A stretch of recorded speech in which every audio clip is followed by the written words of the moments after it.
Thanks so much, Jim. Because we're discussing artificial intelligence here today, have you ever with this group discussed Nick Bostrom's paper on AI? I don't think so. Well, let me tell you about it anyhow, if you have even a little interest in AI, because you're here now. Bostrom, he's an AI expert, but he's in the philosophy department at Oxford. And he has a paper. If this interests you, send me an email, and I'll give you the reference for it, in which he proves mathematically that with an almost 99% probability, you, I, Jim, the campus, everything else are actually just computer simulations. So in other words, the matrix exists, we're it.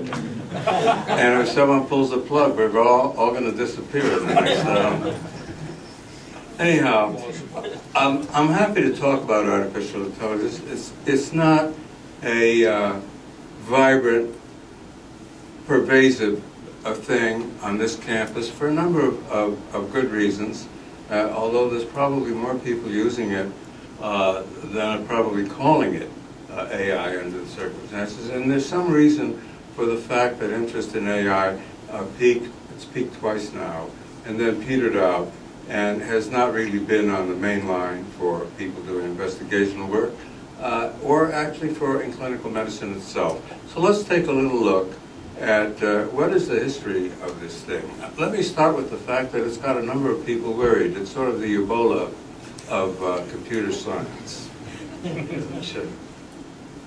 Even if a few of you don't actually own a Tesla, you know Elon Musk. I mean, he's a very interesting guy. He's a futurist. He loves technology, and he's certainly not afraid of it. And he's a capitalist who's done very well. And he's gone on record on a number of occasions last year that AI is frightening him. You can read this for yourself. I think more dangerous than nukes. It's hard to believe that Siri is more dangerous than nukes, but he sees something there that maybe the rest of us don't. But of course, he's a capitalist. Are there others?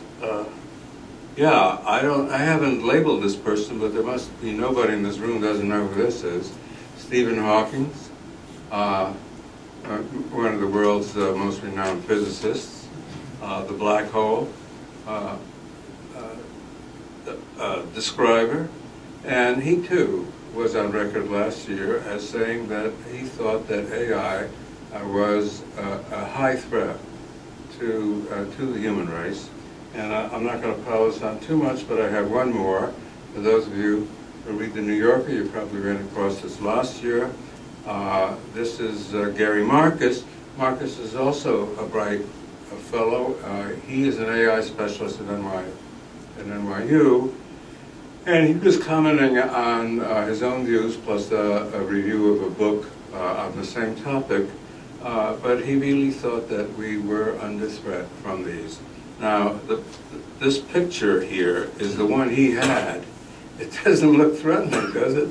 It looks like a group of robots going around a circular track in a drive-it-yourself car. But he thought that this was the beginning of autonomous behavior by these thinking machines that would eventually lead to the point where they would be much more competent at looking for resources than our species would be. Now, how did we get to something like this, that three perfectly intelligent, reasonable people are raising the alarm about a threat that I think most of us don't even pay any attention to whatsoever. So let's have a brief review of the history of what we're calling artificial intelligence, and I'm going to try a little bit to define it. It all started in 1956. It's a long time ago, but not that long. We're not talking about 1256. And we're talking about the era of artificial intelligence as involving machines. There have been other things over the centuries that qualify as artificial intelligence, but it's not what we're talking about today, and I don't think that's what you had in mind either. And at this conference at Dartmouth in 1956, a group of very, very bright, definitely highly creditable people, Minsky, John McCarthy, Shannon, and Rochester, made this piece of this announcement, which is really a basic dogma of artificial intelligence.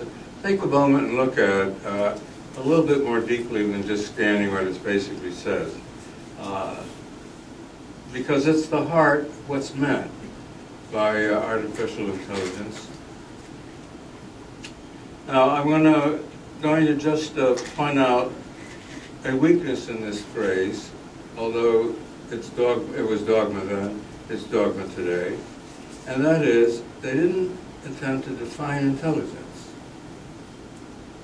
That's a bit of a problem, because if you're going to have something artificial, you should have some idea of what you're imitating. Artificial coffee, we know what we're looking at. Artificial intelligence, not so easy, and that's been a bit of a problem. I will say, though, that if you look at the conference proceedings, they were talking about intelligence probably in the way you're thinking about it, something to do with cognition. They were not concerned about emotional intelligence. They were not concerned about consciousness. They were not concerned about qualities, perception of qualities, a number of other things that psychologists and neuro researchers have to worry about. But I think the intelligence that they were talking about is one that, at least in common parlance, is one we would vaguely agree on. They also weren't referring, and hadn't even thought of it, it's not in the proceedings at all, about something which has become very important and very strange, which is common sense. Something that's been extremely hard to define and very hard to emulate. Now, a number of people didn't believe any of this, anywhere from people, clergy, to other scientists, to just thoughtful intellectuals who said that machines can do a little bit of this, a little bit of that, but they're not thinking, they're not particularly intelligent, and I think this is just a little word game that you're playing with some instruments. And the people who started work on it, the Minskys, McCarthys, and so on, would start producing little programs that would do this or do that. And every time that they thought was intelligent, and every time they did it, then the critics would say, well, that wasn't really intelligent. I'll give you an example of that. Chess has for centuries been thought of as being something that required a good mind. And I think most people think of intelligence as being, of chess, as a good chess player, as being an intelligent person. But when even the early chess programs did pretty well against them, someone would say, well, I mean, it's just a game, it's a toy, that's not really. So finally, von Neumann, to whom Jim referred, and was a genuinely brilliant man in a century that had a lot of brilliant people, he said, look, stop this carping, stop throwing these bricks about what it can do, what it can't do. Don't tell me what you think is intelligent. Just tell me what it is. What is it that you think is very intelligent? I'll build a machine that will do it. And he's not been proven wrong on that. Obviously, you have to have some precision in what you say. It's not enough to say, make me Beethoven. But if you make fairly precise the intelligent task, then generally somebody can build a machine that can do it. And that means that it's turned into an operational definition. And it means that the onus is on the person who starts the program, the process in the first place, to define what he thinks is an intelligent process. So with that in the background, let's take a look and see how AI is defined today, so we can get some idea of what we're trying to emulate when we say we're going to make it happen artificially.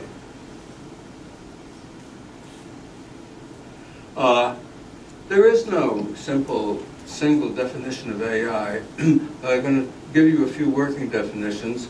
There are people in this room, I'm sure, could argue with me very persuasively, and Jim probably could as well. There's one I'm not going to spend time on, the famous Turing test. It makes the news every couple of weeks. doesn't get you anywhere, and I'm not going to fool with it.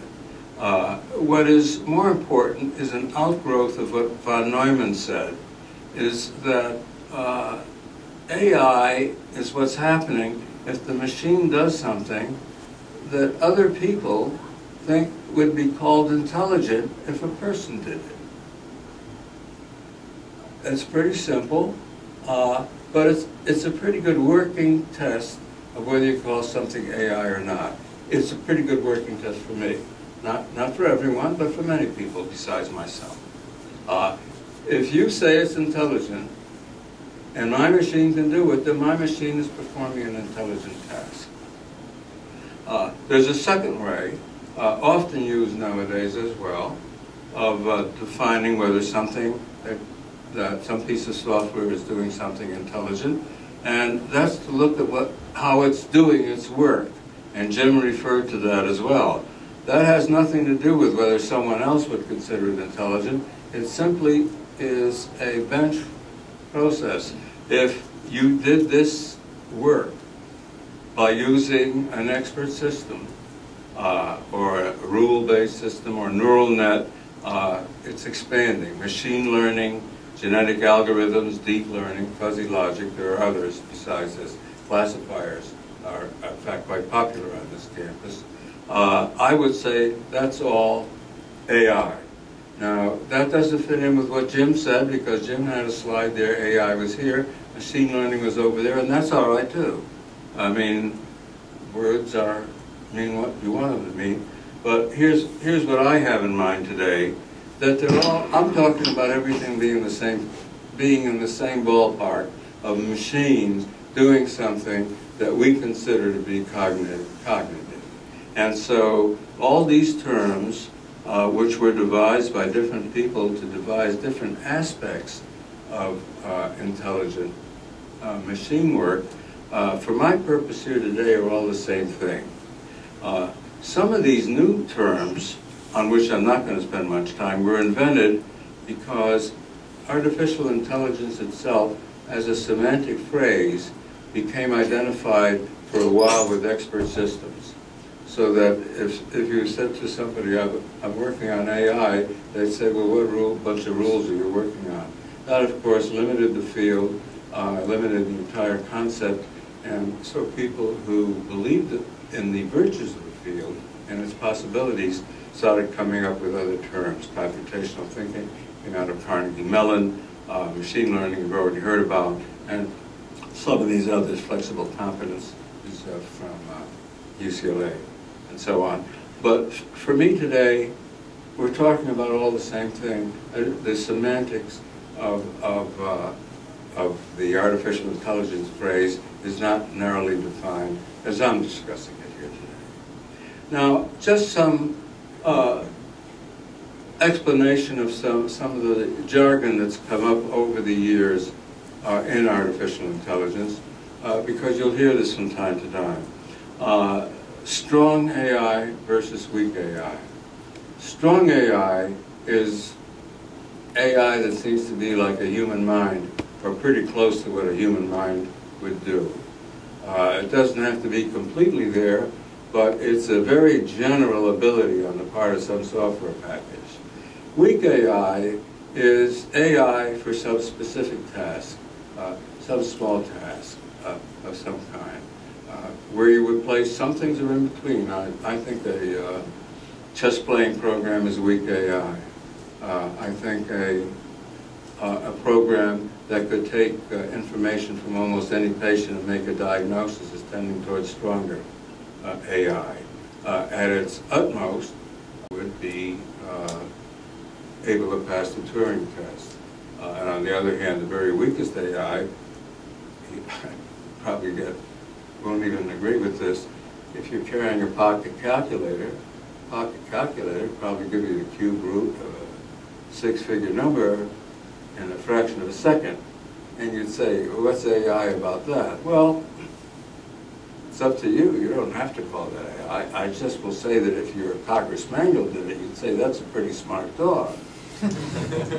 So I think that may be AI on a very low level, by passing this test. I'm saying that it's something that if a human did it, you'd say it's pretty intelligent to do that. So we have varying degrees of respect for it, but we can still call it AI. I want to go back here because I want to say something about standalone systems versus integrated complementary. At the beginning, everybody, and this is what Minsky wanted as well, they wanted a machine that was, in terms of thinking, was like Minsky.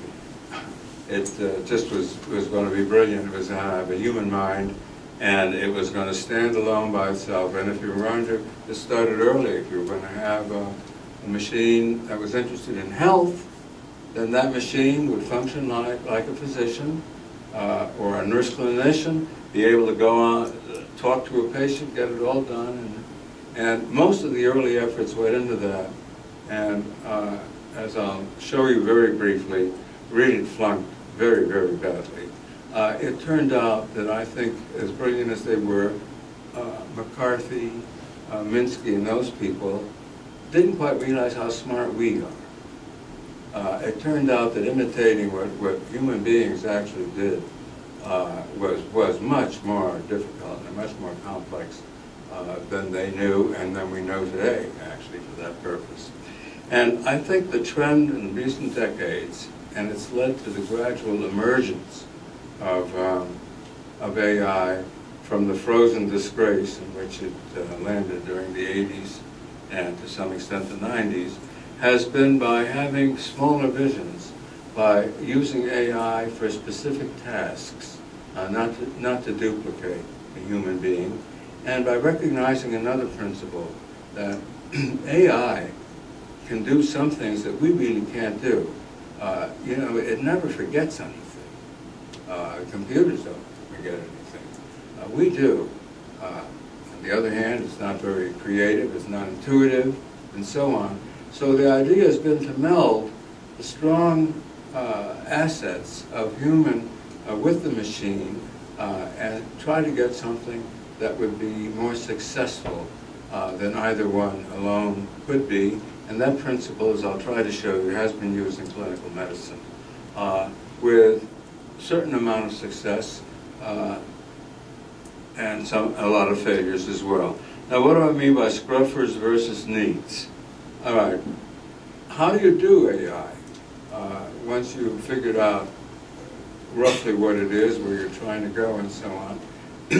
And for the researchers in the field, there seem to be two main approaches. There were the people who said, show me the problem, show me what you want done, what you think it requires a mind, and I'll make the machine do it, and I'll do it any way I can figure out how to do it. And I don't really care how the human would do it. An example of that, for the most part, is Deep Blue. Deep Blue finally did beat Kasparov, and at the end, really quite badly, although later he made a rather nice comeback with some of the hybrids, as some of you know, when he finally allied himself with a machine, the so-called Centaur program. Kasparov plus a machine is better than the machine. So, but that came later. But Deep Blue doesn't analyze chess moves anything like a human.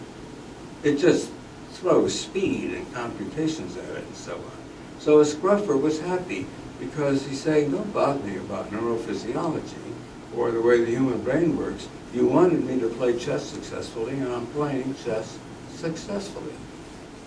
The neats said, oh, that's disgusting. I mean, you just threw computing power at pure Kasparov. Why don't you build a machine that thinks like a human? And I understand that. It's more elegant. A neat AI researcher is much more elegant. He tries to duplicate the way the human mind works and so on. And they're still out there, scruffers versus neats, but I'd say on the whole, the scruffers are getting to the finish line while the neats are just stepping a couple paces from the starting line, because duplicating the way the human brain works is just very, very difficult, as we really don't know very much about it. All right, so in the brave new world of in the 1950s, these people, very bright, ladies and gentlemen, very bright, they really thought they had it. They thought that if not Superman, then Mechanical Man or Machine Man was here. And you can read these, but I mean, it teaches you not to make predictions, I guess. It took a lot more than 10 years for Deep Blue to be Kasparov. And certainly the second one never came true. And the third one, I always liked this, but Minsky said that in 3 to 8 years we'll have a machine that'll be as smart as the average human. He never did say how many years it would take to make a machine as smart as Minsky, but he probably thought that might take 50 to 20 years, something like that. In any case, did it work? Did Minsky's prophecy work? Did we get a machine that had the average intelligence of the human being? We did, but only in one spot in the world, Hollywood. Now I'll let you look at this one and take a look, but start at noon, go clockwise, and see how many of these you can identify. I'll tell you who they are, but I think many of them, maybe all of them, are very obvious to you. But these all had strong AI. Long enough for the pop quiz. At the top here, of course, we have the famous HAL 9000. Why are you doing this, Dave? Guy. And then from iRobot, the Denzel Washington movie. And then, of course, Star Wars at 3 o'clock. The next one, because of the photograph, is not so easy, but that's the severed head of the apparent scientist in the first Alien movie.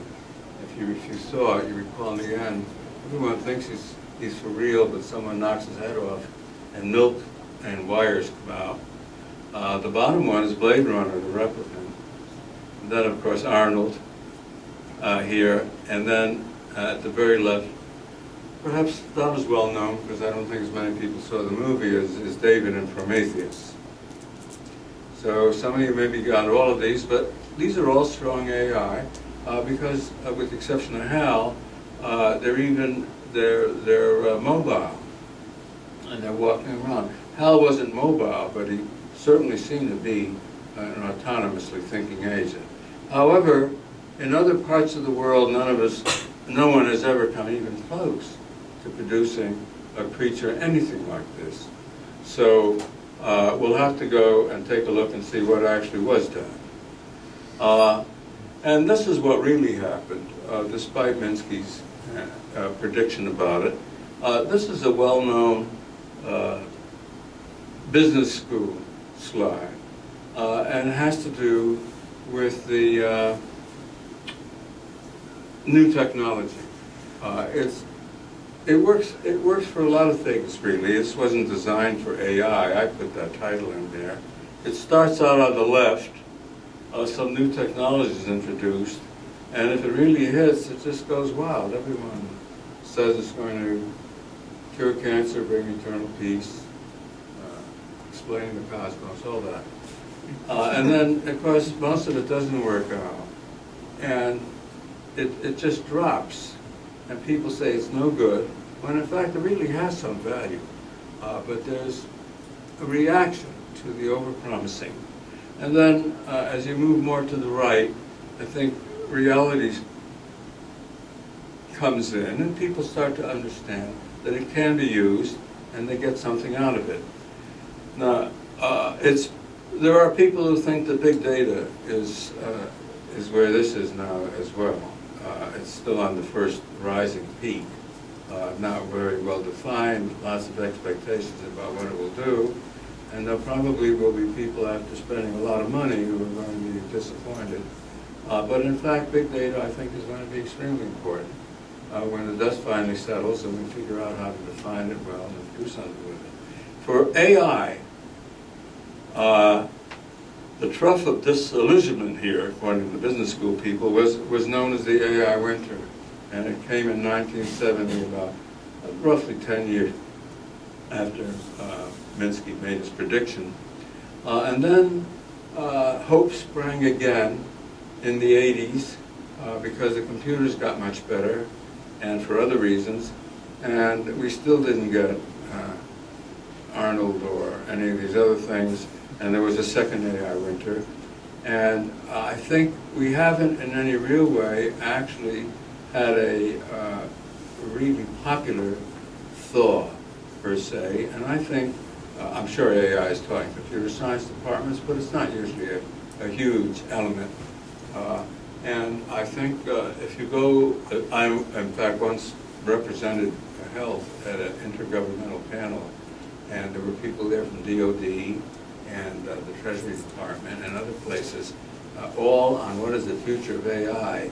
And I've never seen a bleaker, more disillusioned, don't bother me with a group of people. The only people, this was actually in the late 90s, but the only people who were really using it and liked it was Treasury, because it's the only way they knew of to find money laundering. It worked for them in following huge sums of money being moved around the world. But nobody else, and the Department of Defense didn't think there was much to it then. It does now, but it didn't at that time. All right. However, weak AI, find some domain where it works by setting your ambitions a little lower. That really has quietly and with a lot of fanfare done very well. I'm obviously not going to go through all of these. I just want to show you a list of things, most of which you're familiar with, some of which you use, all of which depend in part on artificial intelligence techniques, and which are part of our life today. Video games, certainly the shooters use AI, and you can read the rest of this someplace too.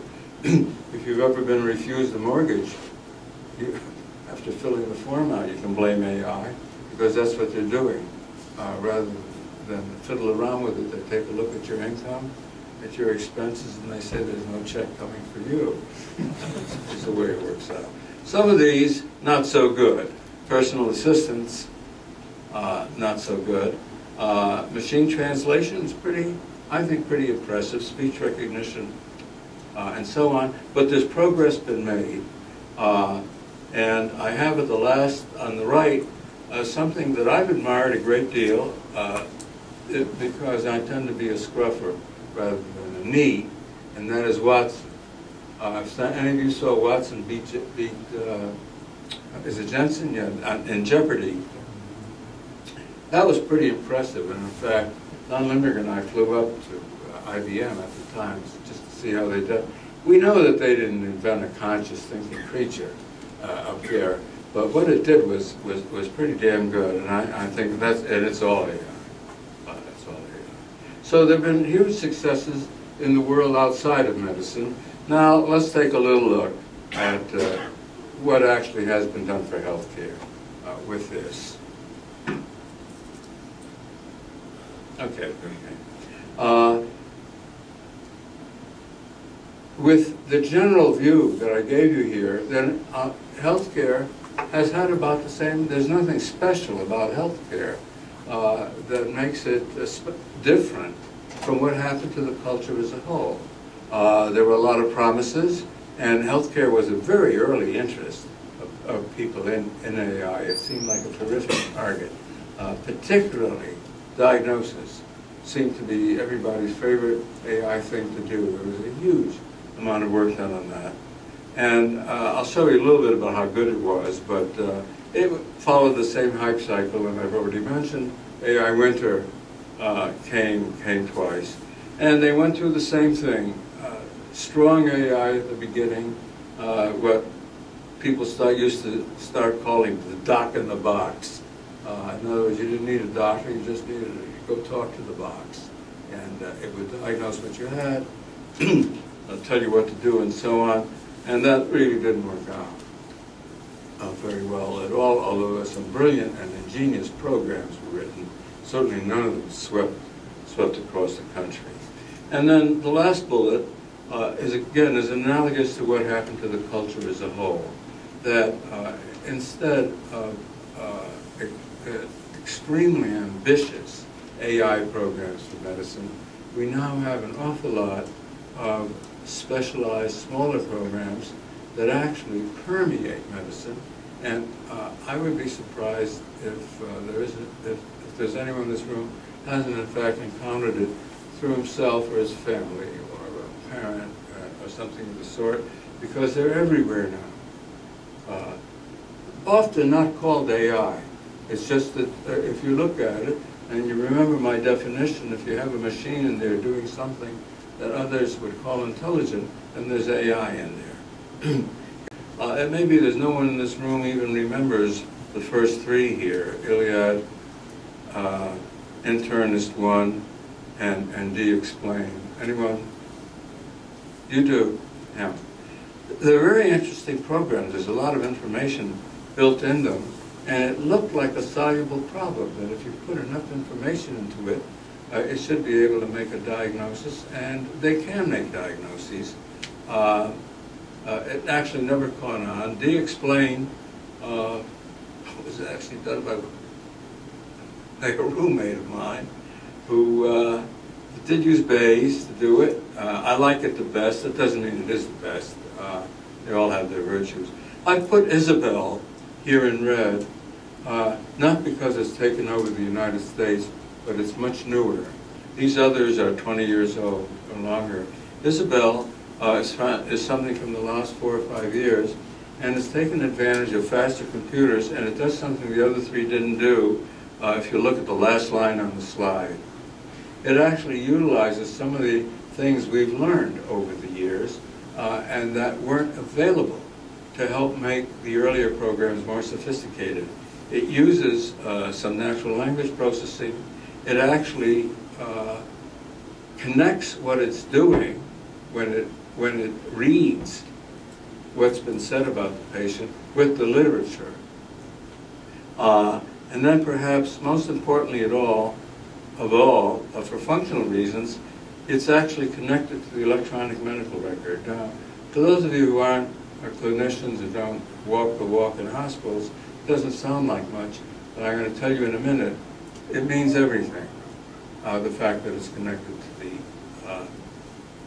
to the electronic medical record. So that was diagnosis. They didn't take off. They were toys. People played with them and somehow. As a matter of fact, I actually put them on the wards at Georgetown University Hospital for the medical students. The house doctors would look at it. And the medical students would use it, and they would, of course, they were having trouble diagnosing anything anyhow, as is true for novices.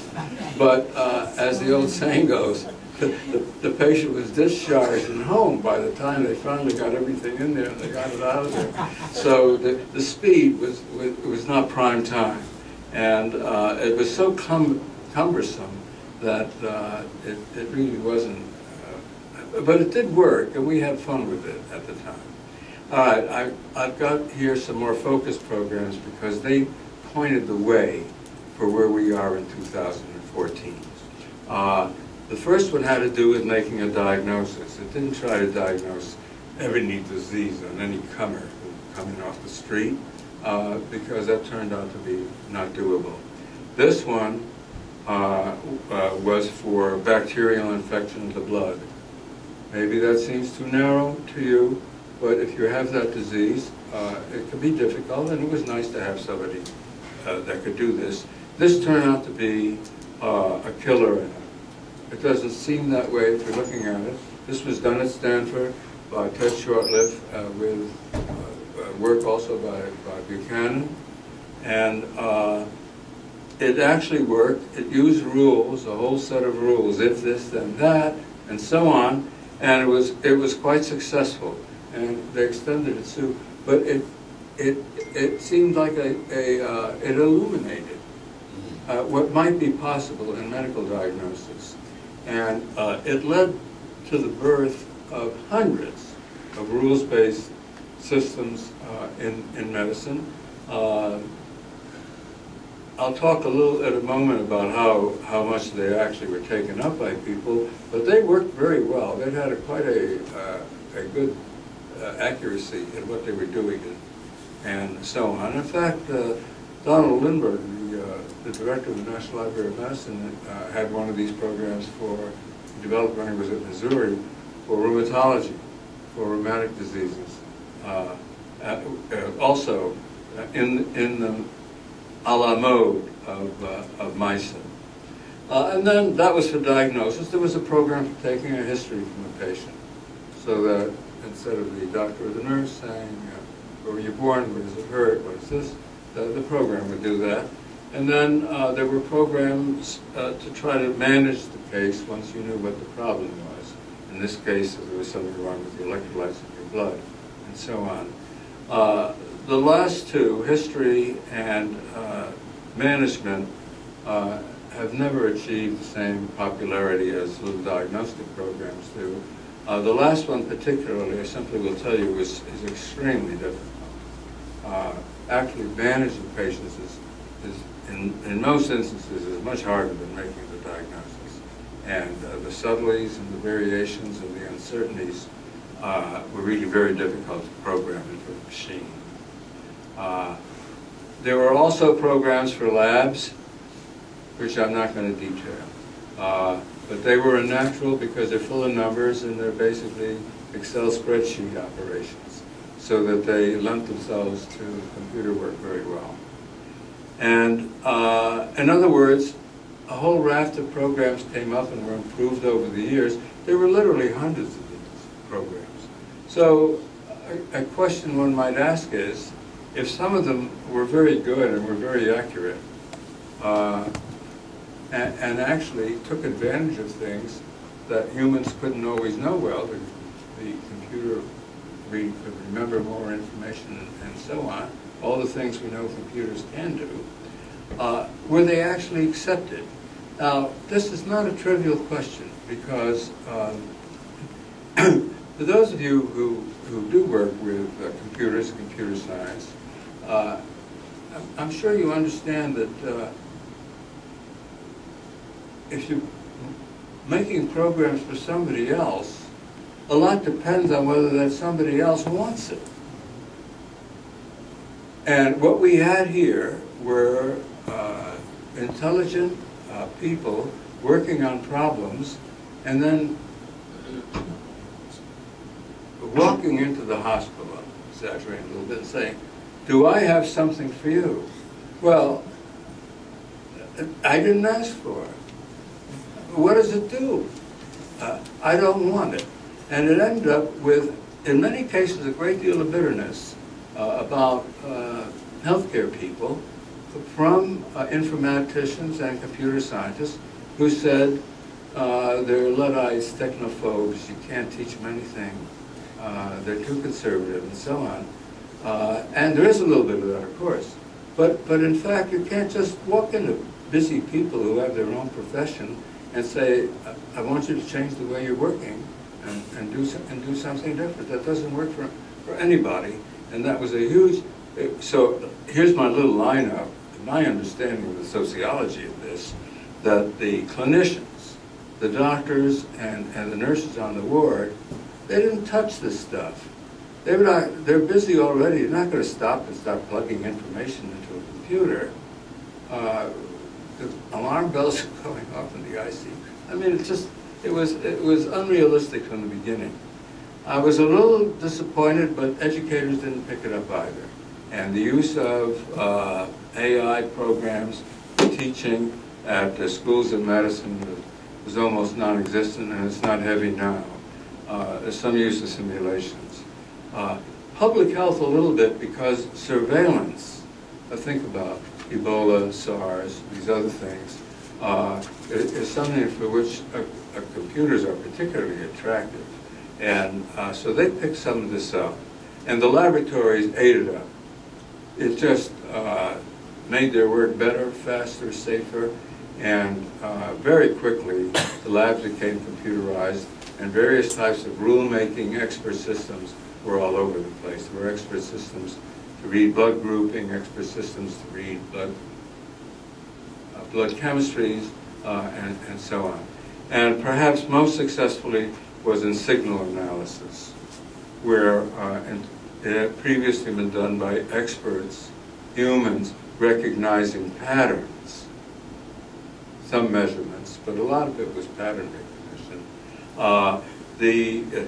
The use of AI techniques really helped quantitate this, and they really were very good. The automatic electrocardiogram readers really are as good as humans, and I'd say, if any of you have ever seen the wave patterns from an electroencephalography of the brain, very few humans see anything in there. It looks like noise, and the people who are trained to use this, it takes years to learn to interpret those squiggles, because there's nothing really clear-cut or recognizable about them. And the machines have done very well in finding patterns where most humans really can't see anything at all. And of course, the monitors, for example, in an intensive care unit, those signals are going off all the time, and there's AI all over the place to identify bad combinations or breakdowns or need for emergencies and so on.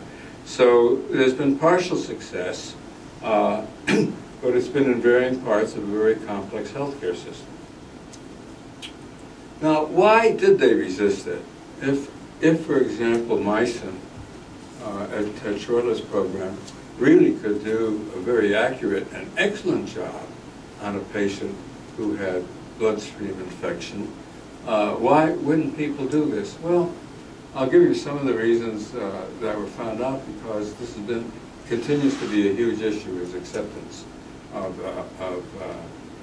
computers and AI, particularly on the wards and in the hospitals.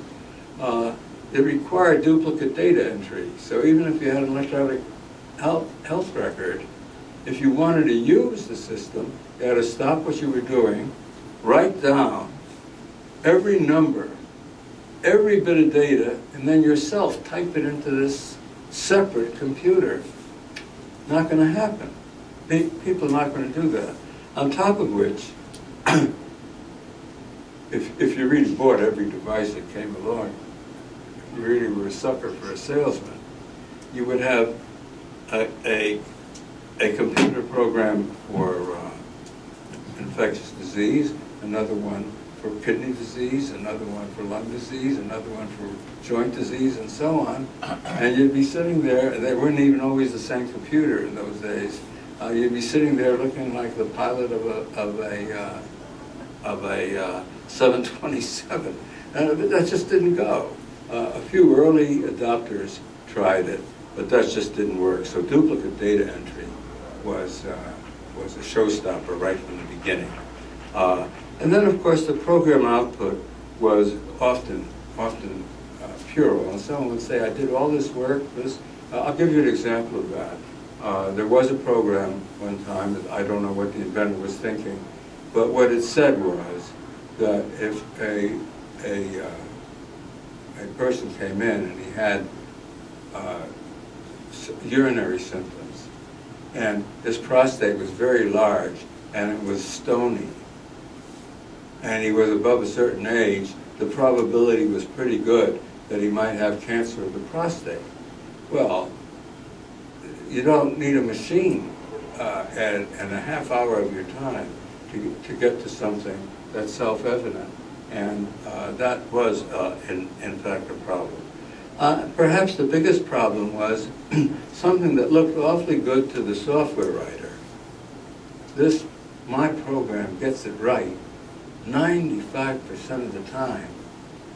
That's an invitation to get sued in a hospital.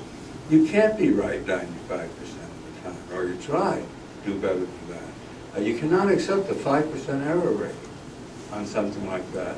And it just ran up against the actual social conditions of torts, suing, and so on. So for one thing and another, it was much slower than the computer scientists and the AI people had hoped. So how about today?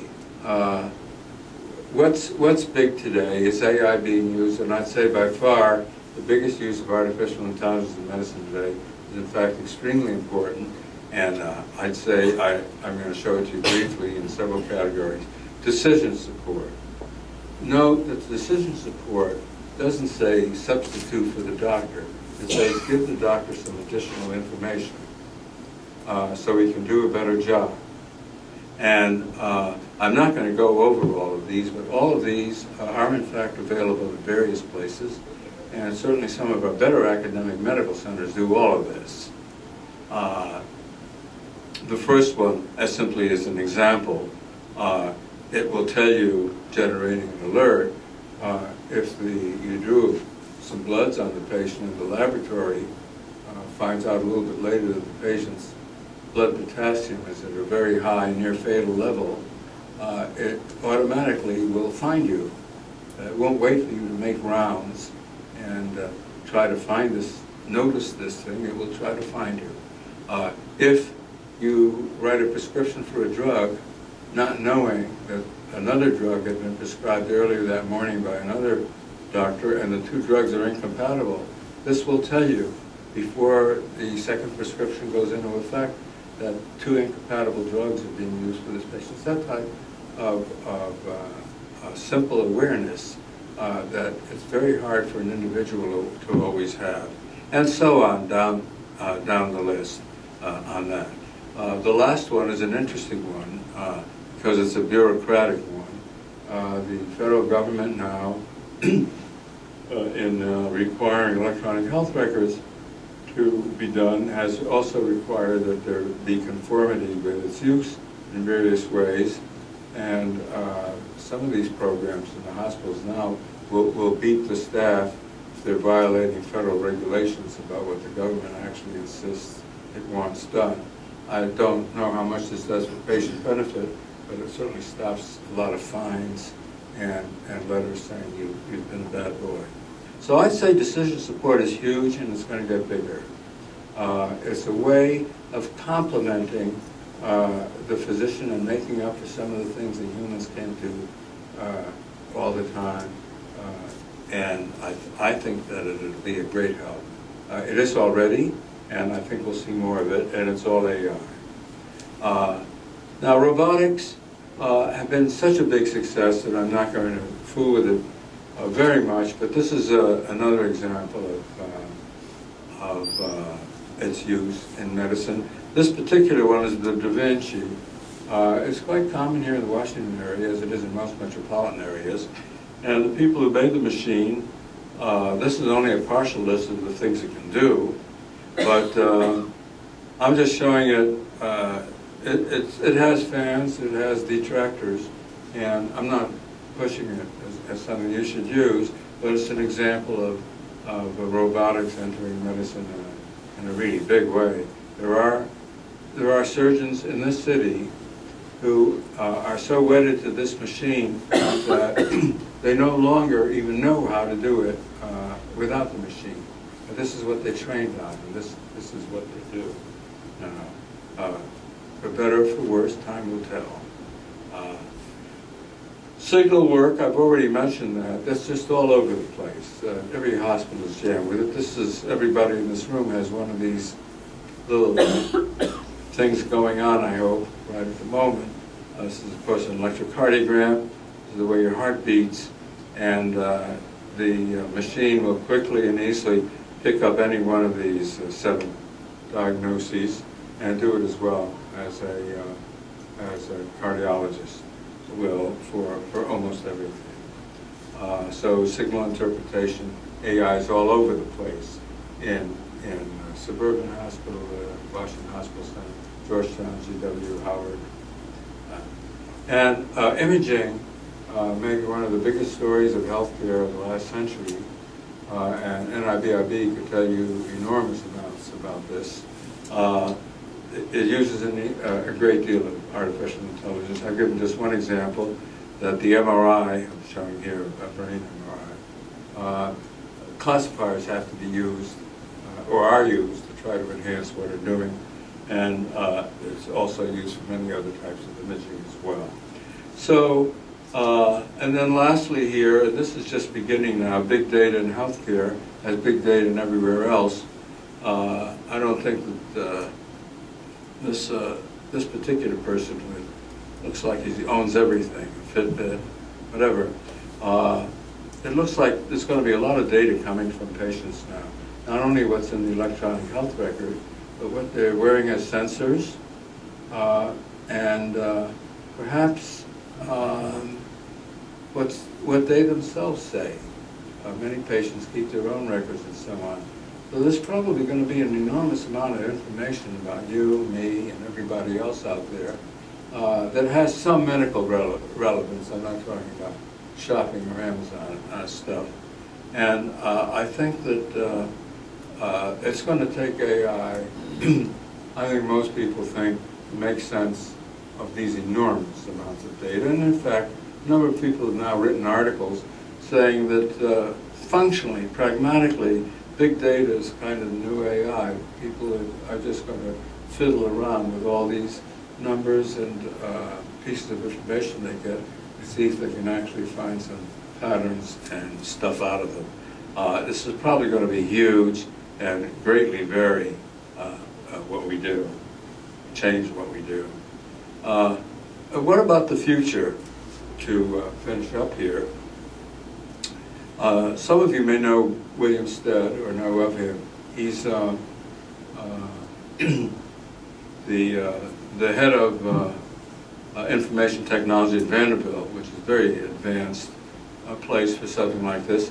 And in 2011, this is what he said was going to happen in 6 years in emergency rooms. That you would walk into an emergency room, some basic data would be taken, the computer would read your chart, and then it would tell the staff the following. It would tell them which patients are the sickest that should get the most attention. It would propose a differential diagnosis for this one, that one, and the other one.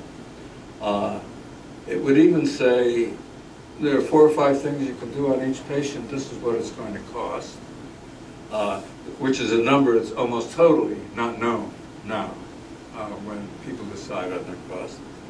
And then he's going to base the diagnosis on what's going around here now.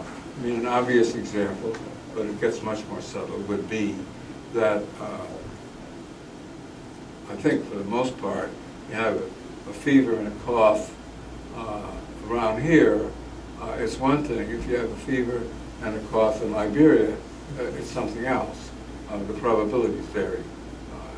Either you do Bayes or any other type of probability vary. And then the last one is a gentle reminder that whatever it is you decided to do, it may not be quite what anybody else is doing, so maybe you ought to think it over a little bit. That was just Stead's gentle way of saying that. That isn't happening now, but we've got 6 years, and Bill's a very smart guy. What are some things I would like to see, because there are people working on it? We have funded some of this work at the National Library of Medicine. I won't go over all of them. I simply will tell you, pick out a few and show you how they might be of some benefit to any of us here. Look at the second one. Food and Drug Administration is very fussy about approving drugs and so on. There's various phases. But when it finally lets it out, some awful things can happen, mostly because suddenly a chemical agent becomes into contact with millions of genomic, phenomic, metabolic situations. Things come up that don't come up during the controlled trials and so on. And right at the moment, we don't have a way of doing this post-marketing surveillance, and we end up with some ugly things. Vioxx is one example. It took years to find out it was causing cardiac death in various places. And we think that using AI techniques on large pools of patients who have their electronic data, health data available, it has a good chance of giving us some post-marketing surveillance. As a matter of fact, the electronic health record system in Boston, at Harvard, the partners system did not pick up Vioxx. It doesn't make that claim. It just went over its data after Vioxx turned out to be deadly to some patients. And it turned out that had it been monitoring for cardiac deaths after Vioxx, it would have picked this up that there had been a tripling of death many months before it was ever picked up by the FDA or the drug manufacturer. So there's every reason to believe that this could in fact work. Up third from the bottom, and then I'm going to leave this, is something that's just beginning now, but people doing clinical research, recruiting patients for what they're doing is very difficult. It's just a never-ending problem. And little by little, people are starting to work on in silico systems. So, in fact, you can test, if you have enough computer points or a history of a past population somewhere, you can really test hundreds, thousands, many patients for some particular system, and no one's at risk, no one has to give permission. And in fact, it in a small way gets around the patient recruitment problem. That's just beginning. There's some interesting work on this in a number of labs in the country. This is all AI work, of course. And there's no whole patients being created, but small subphysiologic systems are being created, and they're giving pretty predictable results. This one may strike home to you, it may not. This was one that was developed in-house at the National Library of Medicine because a few years ago I put out a call for AI application grants, research grants, trying to rekindle a flame.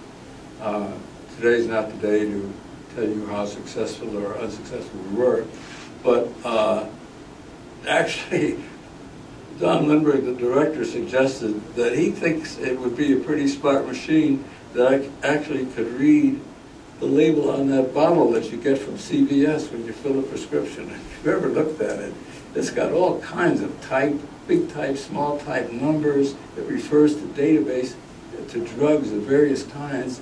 And I think most patients look at it and they're lucky if they can figure out how often they're supposed to take it. So we didn't actually do this, but it would have been an interesting issue. Not quite the same grand challenge as DARPA's car or the manned trip to Mars, but it actually is quite a difficult problem. Now, what happened to strong AI? Still in Hollywood? It is as far as medicine is concerned. The medical schools are not recruiting for robots. But I have noticed in the last year or 2 years, money is starting to pour into strong AI. And sometimes money is wasted, and sometimes money smells a profit. So I don't know what's happening here, but I will tell you that this icon is not something I doodled off. This is the icon on Paul Allen's website for his project Aristo. Now, he is putting a lot of money into AI and is calling his project Aristo this year. And the idea of Aristo is to present something which is the quantum leap beyond keyword searches, the Google thing. He wants Aristo to hear your question, probably read it rather than hear it, and actually answer it, not lead you to a room full of documents, which is what Google does, and we love it. But he wants it. He wants an answering machine. In other words, a smart Siri. Now, what this requires is incredible, and it requires a knowledge of the language. It requires an ability, of course, to have access to an enormous number of databases, but it has to understand your question in order to give you a specific answer. This would certainly pass the Turing test. The Turing test, of course, being done behind screens and all that. In fact, I'm not sure that it would pass the Turing test for another reason. It would be too smart. I don't think that you could get a human being on the other side of it would be able to answer that many questions as this Aristo is going to be able to answer if they get anywhere with it. But Alan, I don't think he likes burning money, so he must see something there. Now, Google bought a very intensive AI startup company called DeepMind, paid a lot of money for it, and it's probably going to do something with it that it thinks will be good. Baidu, which is, I think, a Chinese company, a little along the lines of Google, something. Does anybody know? It's like Google's, and it's a search engine, a very good one, not used. They just picked up the head of the Stanford AI lab because they want to improve the artificial intelligence they're doing. Some of you may know Jeffrey Hawkins. He's a very interesting, thoughtful fellow. He invented the Palm Pilot. He thinks everyone's all wrong on AI, and that what you ought to do on AI is really be a neat and mimic brain research using modern physiology and neuroscience, and he may be able to do that. But he has formed a company that he calls Numenta that is doing that. And then lastly, this is my real favorite, there's a startup knowledge firm in Hong Kong that appointed a robot to the board of directors, and it claims it's not going to make any business decisions until that robot has checked out on fiscal trends, what's going on here, there, and everywhere. If any of you have any money and deep knowledge, you can either triple it if you think this is a good idea, or go home and sell if you don't want your work being invested on the advice of a robot. But in any event, that's what deep knowledge is doing. So, somewhat to my surprise, I think that an awful lot of people who actually have money to lose have decided to go do this. And that concludes the festivities for today, ladies and gentlemen. I've got my email address there. I've skipped over so many things so quickly. If any of them touch anything you're interested in, give me an email, send me an email, and if I can help you at all, I'll try to. Thanks for your attention.